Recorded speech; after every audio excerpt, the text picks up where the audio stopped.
Bismillahirrahmanirrahim. Assalamualaikum warahmatullahi wabarakatuh. Alhamdulillahirabbil alamin. Wassalatu wassalamu ala nabiyina Muhammadin wa ala alihi washabbihi ajma'in. Amma ba'd. Alhamdulillah, kita panjat puji dan syukur kita kepada Allah Subhanahu wa taala. Kita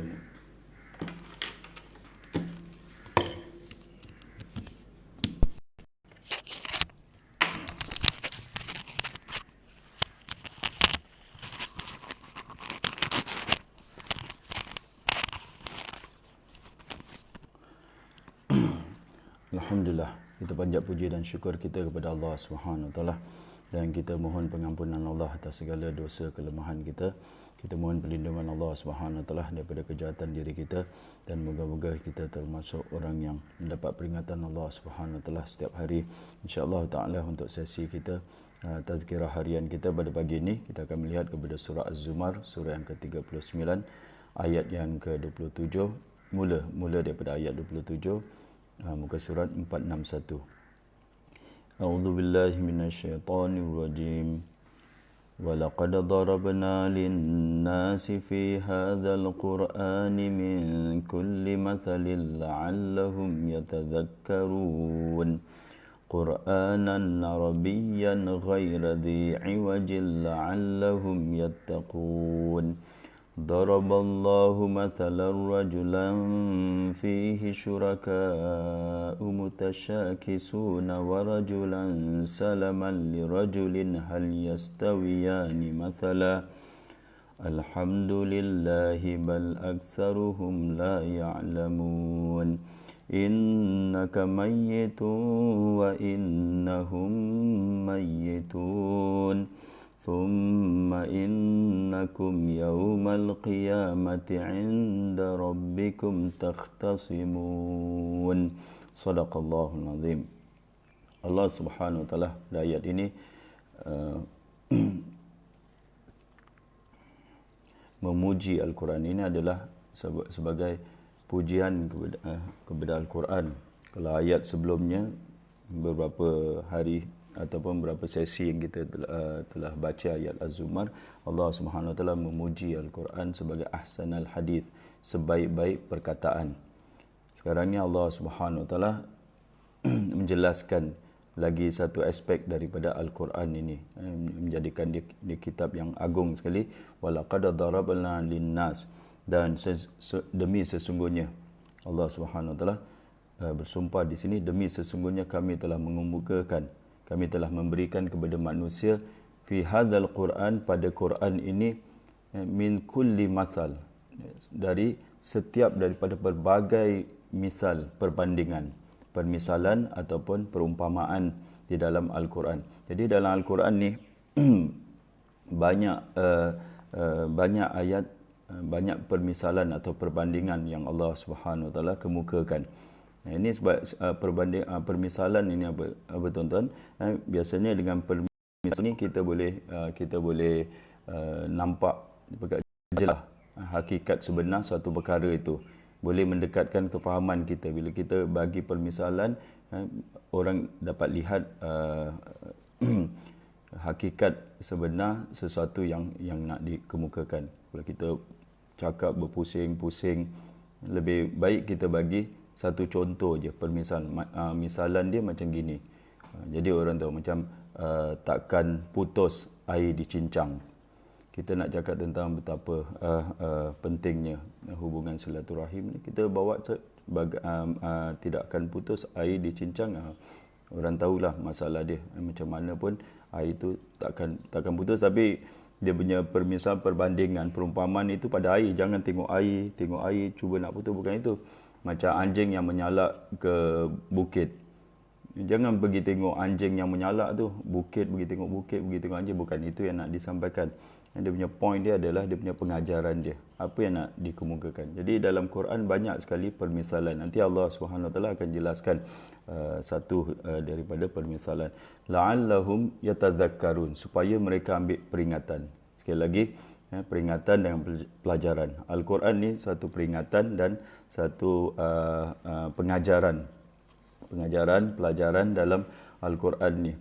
Kita baca Al-Quran untuk mendapat peringatan.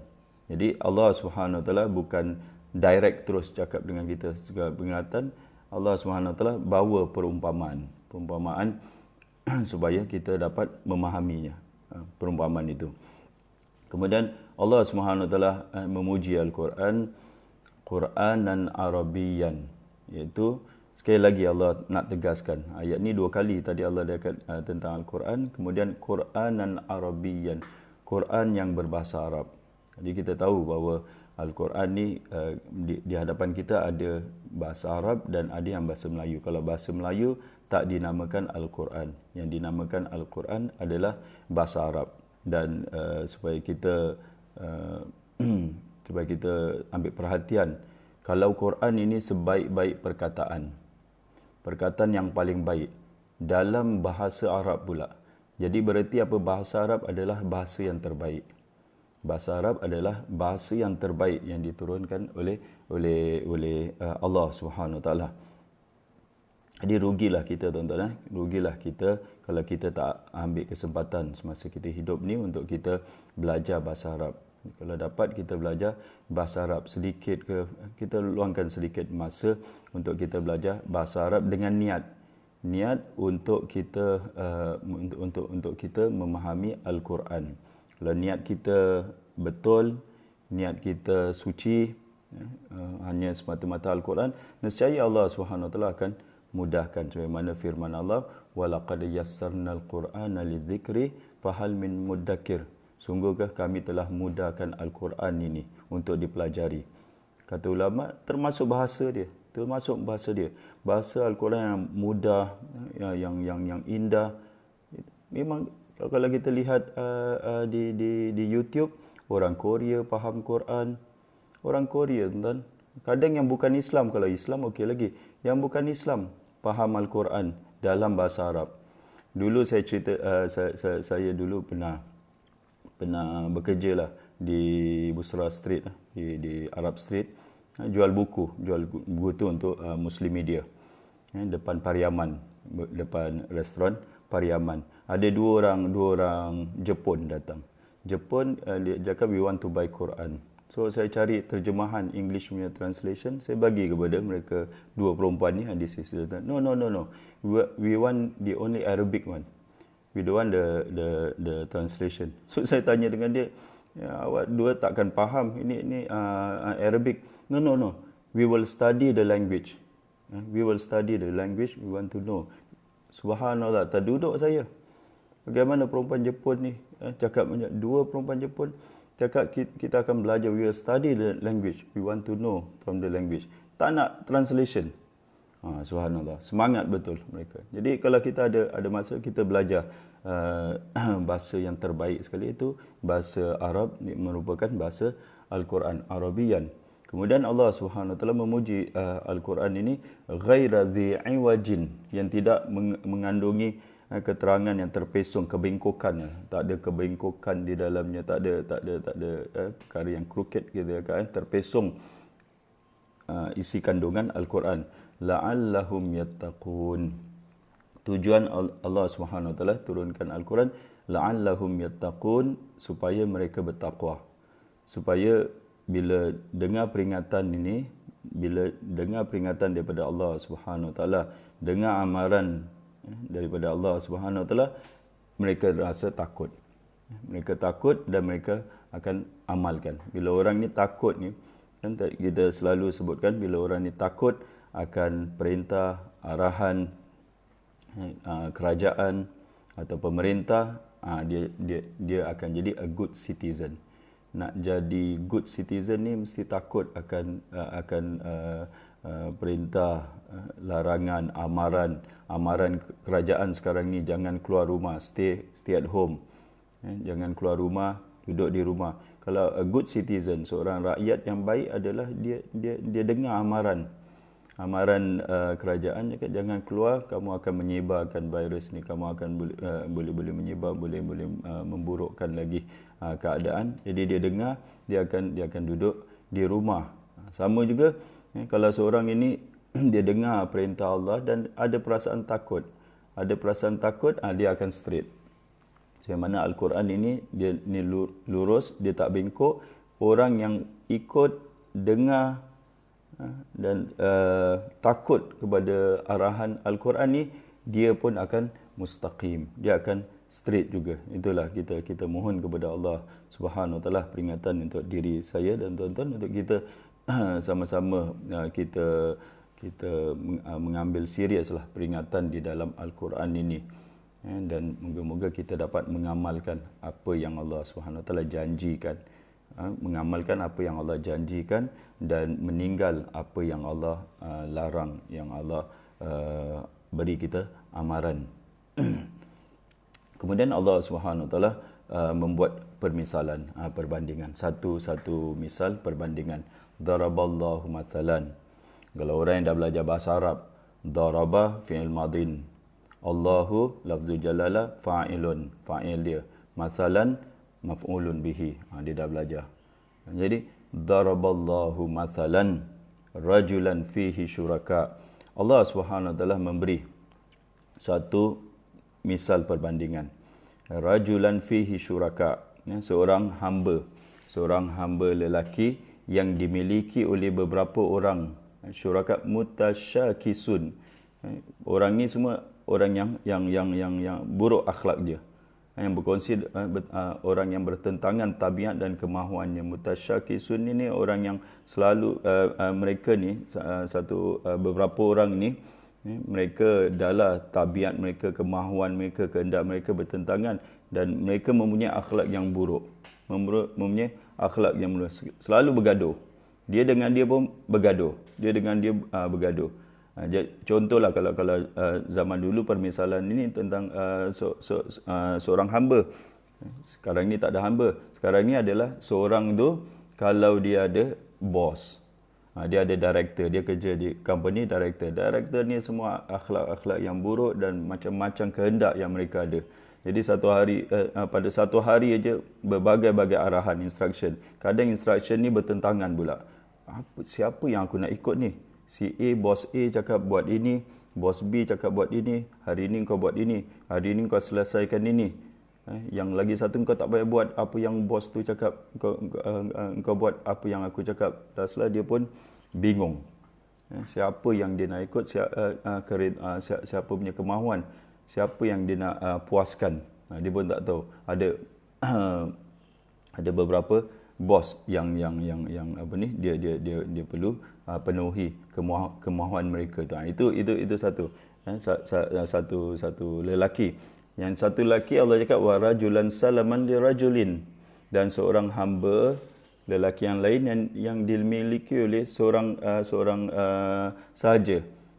Dia seorang aja, dia apa ni, dia berkhidmat kepada seorang lelaki saja. Kalau contoh zaman kita, macam seorang itu ada satu bos saja. Dia tak banyak director, dia satu director je. Pagi datang bos nak buat apa, buat ini, okey. Dia tahu apa kehendak bos tu, apa kemahuan bos tu, dan dia lakukan. Tenang aja hati dia. Tak payah nak fikir-fikir apa ni, tak fikir tentang benda-benda yang lain. Straight aja. Dia tahu from 9 to 5 dia kerja, bos dia suruh buat ini, suruh buat ini, lalu dia lakukan apa kehendak bos dia. Sama tak tuan-tuan? Dengan yang tadi tu camuk fikiran dia. Nak penuhi kehendak setiap bos. Dia ada cakap 2-3 bos lah. Jadi Allah cakap hal yastawi mathala, adakah sama perumpamaan ini, keadaan mereka ni? Allahu Akbar. Ini pertanyaan yang tak perlu dijawab. Tentu saja tak sama. Tentu saja tak sama. Ini apa yang Allah nak sampaikan. Perumpamaan ni, kata ulama, itu tentang ahli tauhid dengan ahli syirik. Semalam kita ada mention sikit tentang syirik. Tentang ahli tauhid ni, dia beribadat, dia minta, dia sembah, dia berkhidmat, dia buat apa, dia menyembelih, semua kerana Allah Subhanahu Wa Taala. Semua dia lakukan kepada satu Tuhan. Sedangkan ahli syirik ni, kita tak ada pengalaman lah. Dulu kita bukan orang musyrik ni, kita tak ada pengalaman menyembah beberapa Tuhan. Tapi kalau orang tu ada pengalaman yang Tuhan ni untuk permintaan ni, dia minta Tuhan ni, dan Tuhan ni minta apa pula? Tuhan ni minta permintaan dia lain, ini dan itu. Yang Tuhan ni pula untuk dia cakaplah ini nak minta hujan, yang ini pula nak minta kesihatan pula, untuk penyembuhan penyakit dia. Dan dia perlukan apa yang nak disembahkan benda ni macam-macam, dua tiga Tuhan yang dia semua banyak sangat. Ahli syirik, itu ahli syirik dengan ahli tauhid, sama tak ahli syirik dengan ahli tauhid? Ini sebagai contoh. Kalau kita orang Melayu ni, mungkin kita tak menyembah tuan-tuan, tapi contohlah tuan-tuan, kalau kita sakit, orang Melayu ni suka pergi bomoh. Suka pergi bomoh, macam-macam bomoh dia jumpa. Bomoh ni satu cakap gini, penyakit engkau macam gini, engkau kena buat ini, engkau nak kena sembelih ayam lah, engkau kena buang ancak lah, kena buang ini. Dia pergi bomoh lain, bomoh tu cakap tak, engkau punya sakit gini, kau kena buat gini, kau kena buat gini, kau kena buat macam-macam. Jadi dia banyak sangat itu. Dia pun last dah pergi berapa banyak bomoh, aku pun tak tahu mana satu yang betul. Mana dia pun dalam kebingungan, tak tahu apa penyakit dia, apa yang dia nak buat untuk nak hilangkan penyakit dia. Itu biasanya, atau pergi pakai tangkal ni, yang ini cakap ini, nak cakap ini. Itulah orang yang tidak mentauhidkan Allah Subhanahu Wa Taala. Ada pun orang yang mentauhidkan Allah Subhanahu Wa Taala, dia hanya minta kepada Allah Subhanahu Wa Taala dan minta perlindungan kepada Allah Subhanahu Wa Taala, dan jelas Allah punya arahan jelas sangat apa yang dia nak buat ketika dia sakit, apa yang dia nak buat jelas sangat. Ini kata ulama, perumpamaan orang yang syirik dengan orang yang ahli tauhid. Dan kita boleh kiaskanlah dengan kehidupan kita ni. Kalau kita hidup ni macam-macam tujuan, kita nak mencari kepuasan ini, kepuasan itu, kepuasan ini, dengan mencari kepuasan Allah Subhanahu Wa Taala. Dia cakap keredaan, puas tu keredaan. Kita nak cari macam-macam keredaan orang inilah, orang itu, orang ini, kita nak cari kepuasan ini, kepuasan. Sama tak dengan orang yang hanya cari keredaan Allah Subhanahu Wa Taala? Jadi la yastawiyan, tentu saja tak sama. Lalu Allah Subhanahu Wa Taala berfirman, qul alhamdulillah, ucaplah alhamdulillah Allah Subhanahu Wa Taala telah menjadikan kita ahli tauhid, dan kita ini satu nikmat, satu kurniaan terbesar sekali. Apalagi kita tak minta, kita dilahirkan dalam keluarga yang mentauhidkan Allah Subhanahu Wa Taala. Ini satu pemberian yang besar sekali. Tapi ada orang yang tak hargai pemberian ini, tak hargai. Dia bermain-main dengan tauhid dia, dengan keimanan dia. Dia tidak menghargai pemberian Allah Subhanahu Wa Taala. Bal aktsaruhum la ya'lamun. Alhamdulillah, bersyukur sebagai tanda syukur.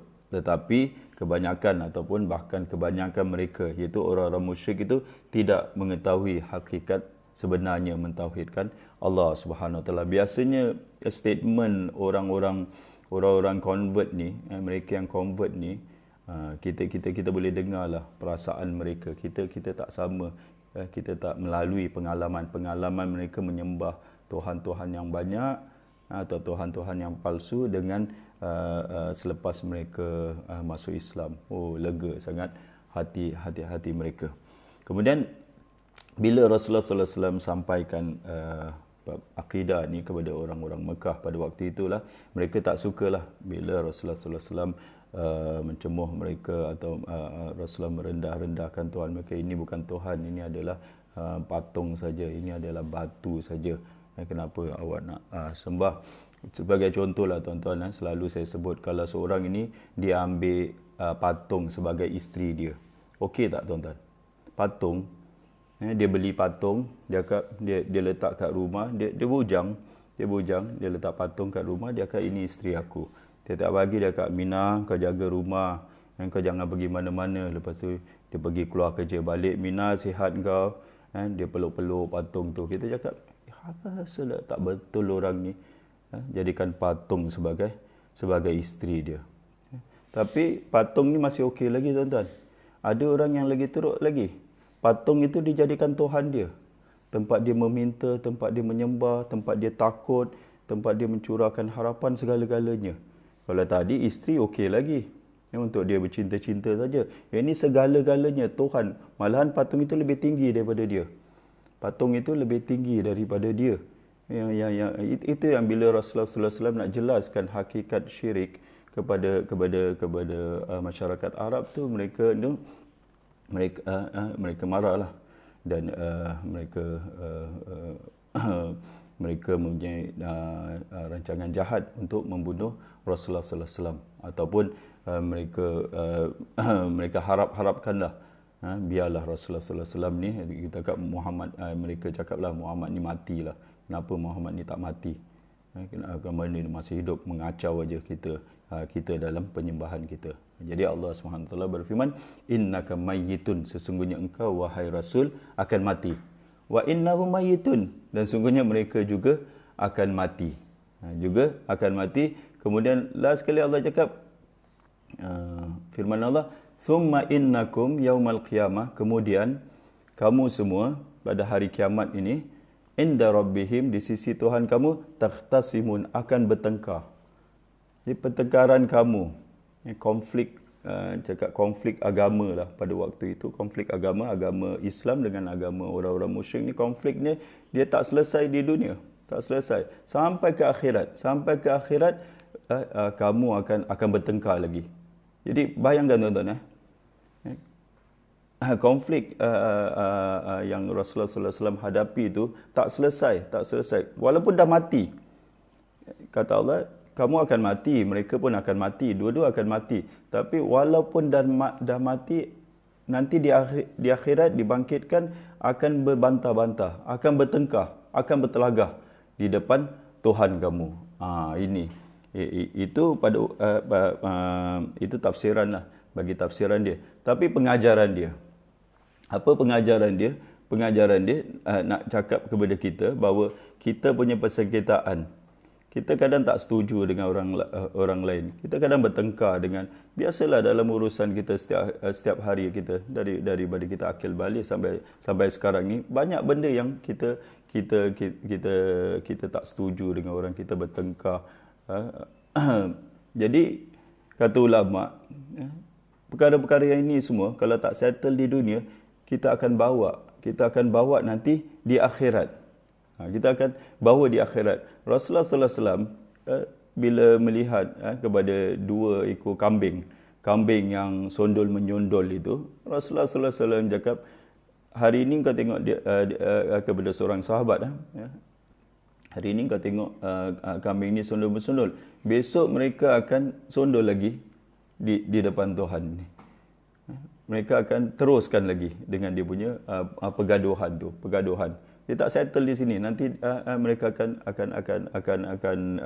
bergaduh lagi di depan Tuhan. Mereka akan menanduk lagi di depan Tuhan lagi. Jadi itu yang menjadi takut bagi kita. Jadi ada ayat yang lain, ada hadis yang lain, Rasulullah cakap, first kali yang akan berbantah-bantah adalah jiran.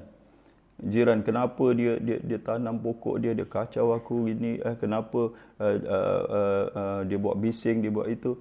Kan kita kadang, diamkan ajalah, orang bisinglah jiran sebelah ni. Dia tak settle di dunia, tuan-tuan. Dia tak settle di dunia. Di akhirat nanti dia kena jawab. Jiran yang buat bising tu, dia kena jawab. Itu dah. Kita cakap semua perkara ni akan kata Ibnu Katsir banyak sekali. Terutamanya pemimpin. Dalam hadis yang lain kata Rasulullah SAW didatangkan seorang pemimpin yang curang, yang pembohong, yang melampaui batas nanti. Lalu rakyat di dunia, kerana sakit hati kita di dunia ni dengan tindakan-tindakan pemimpin ni, di hari akhirat rakyat akan mengadu di depan Allah Subhanahu Wa Taala. Pengaduan rakyat itu tak selesai di dunia. Di akhirat mereka akan sambung lagi nanti. Siapa yang jadi pemimpin dia jaga. Kalau orang tak puas hati dengan kita, di akhirat nanti kita kena jawab. Tak, jangan ingat kita mati je dah send selesai semua masalah. Bukan, tak selesai lagi. Di akhirat nanti ada lagi. Sehingga kata Rasulullah, sehingga rakyat itu akan menang ke atas mereka, dan dikatakan kepada pemimpin itu, ambillah salah satu tempat di antara tempat-tempat yang ada di neraka. Itu dia. Menurut Ibn Abbas tentang ayat ini, dia berkata, orang yang berkata benar akan menuntut. Nanti di akhirat nanti orang yang jujur akan menuntut orang yang berdusta. Kadang kita dengan kawan kita, dengan saudara kita, ada satu yang cakap bohong, satu yang cakap benar. Lepas tu dia bohong terhadap sesuatu lah, sesuatu perkara. Aku tak ambil lah, aku tak ambil. Mana aku nak ambil? Okeylah, kau tak ambil, tak apa. Kita ingat settle, dia tak settle. Nanti di akhirat kita akan berbantah lagi. Kemudian orang yang teraniaya, dia teraniaya. Sekarang ni kalau di Malaysia ni banyak tanah-tanah yang ditinggalkan oleh orang-orang yang meninggal dunia, tapi tak dibahagi dengan adil, tak dibahagi dengan betulnya. Jadi teraniaya mereka. Ada yang dapat sikit, ada yang dapat banyak. Ini semua dia ingat dah settle ke apa pemberian. Kalau semua diam aja, semua itu tak settle, tak, nanti di akhirat nanti akan berbantah lagi. Orang yang aniaya dengan orang yang menganiakan dia. Orang yang sesat dengan orang yang dapat petunjuk. Sekarang dia buat salah. Orang yang berdosa dengan orang yang tak berdosa lah. Orang yang tak berdosa ni orang yang dapat petunjuk, nasihatkan dengan orang yang sesat ni. Yang sesat ni marah. Dia, kau jagalah kubur kau sendiri. Apa sibuk dengan aku gini semua. Kita ingat dah settle, tak, nanti di akhirat dia akan berbantah lagi. Orang yang lemah akan menuntut kepada orang yang kuat. Jadi semua perkara ni kita akan bawa kepada Allah Subhanahu Wa Taala. Itu yang menakutkan kita. Kita ingat dah selesai masalah ni. Allah cakap tak, summa innakum yauma, secara umum dia. Kalau tadi tentang Rasulullah SAW, tapi secara umum kata ulama, kemudian kamu semua pada hari kiamat akan berbantah-bantah di depan Tuhan, akan berhujah, akan bertengkar di depan Tuhan. Dan agak-agak siapa yang menang, tuan-tuan? Siapa yang menang dalam berhujah, dalam pertengkaran di depan Tuhan? Orang yang benar lah, orang yang benar, orang yang teraniayai, orang yang dizalimi. Orang yang bercakap benar tu, dia yang akan benar. Ini menjadi peringatan kepada kita tentang kita ni ada perselisihan. Semua ada perselisihan. Suami dengan isteri pun ada perselisihan juga. Kalau tak settle di dunia, tak settle itu minta dihalalkan lah, minta maaf, settle lah, minta maaf lah. Kalau buat silap, kita buat silap dengan saudara kita, kita minta maaf kepada mereka. Kalau tak ada permaafan, tak ada pengampunan, dia dah habis begitu saja. Jangan ingat perkara itu dah habis, dah selesai, tak selesai. Nauzubillah, kita mohon perlindungan. Banyak kita buat salah dengan orang, banyak kita cakap salah dengan orang, banyak kita aniaya dengan orang, tuduh orang ini semua. Di hari akhirat kita kena jawab, ya Allah, moga-mogalah apa yang kita buat telah lakukan, kita bertaubat kepada Allah dan kita berazam untuk kita tidak menambah lagi perkara-perkara yang tak baik. Ini peringatan daripada Al-Quran. Moga-moga kita termasuk orang yang mendapat peringatan dan mengamalkan apa yang diperingatkan kepada kita. Wallahu a'lam bishawab. Aqulu qouli hadza wa astaghfirullahal azim li wa lakum. Wassalamualaikum warahmatullahi wabarakatuh.